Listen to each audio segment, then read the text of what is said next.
Hi friends, మోక్ష వంటిల్లుకి స్వాగతం. ఈరోజు ఇడ్లీ పిండితో బోండాలు ఎలా వేయాలో చూద్దాం. ఇడ్లీ పిండి వేస్ట్ కాకుండా ఒకసారి ఇలా ట్రై చేసి చూడండి ఫ్రెండ్స్.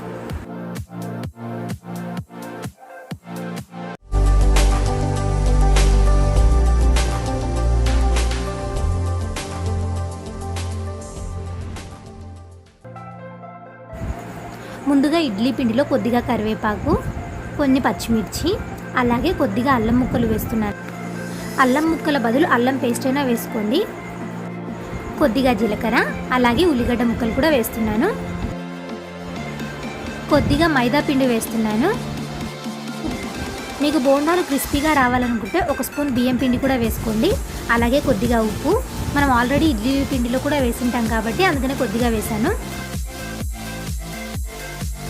ఇదంతా బోండాకి ఏ విధంగా కలుపుతామో అదే విధంగా కలుపుకోండి. పిండిని ఇలా కలిపిన తర్వాత 10 నిమిషాల పాటు రెస్ట్ ఇవ్వండి.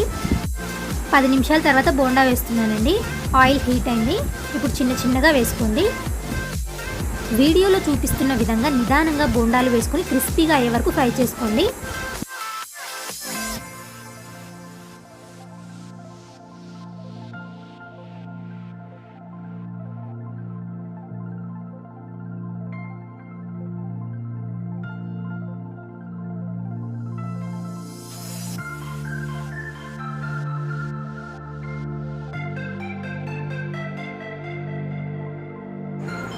చూసారు కదా ఫ్రెండ్స్, బోండాలు రెడీ అయిపోయాయి.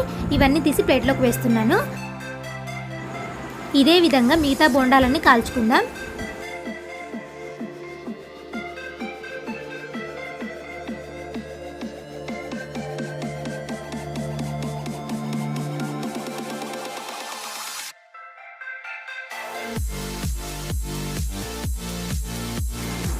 చూసారు కదా ఫ్రెండ్స్, ఇడ్లీ పిండితో బోండాలు రెడీ అయిపోయాయి. ఇవి ఈవినింగ్ స్నాక్గా చాలా బాగుంటాయి ఫ్రెండ్స్. తప్పకుండా ఒకసారి ట్రై చేసి చూడండి. మరిన్ని మంచి వంటల కోసం మా మోక్ష వంటిల్లు ఛానల్ని సబ్స్క్రైబ్ చేయండి, లైక్ చేయండి, షేర్ చేయండి, కామెంట్ చేయండి. థ్యాంక్స్.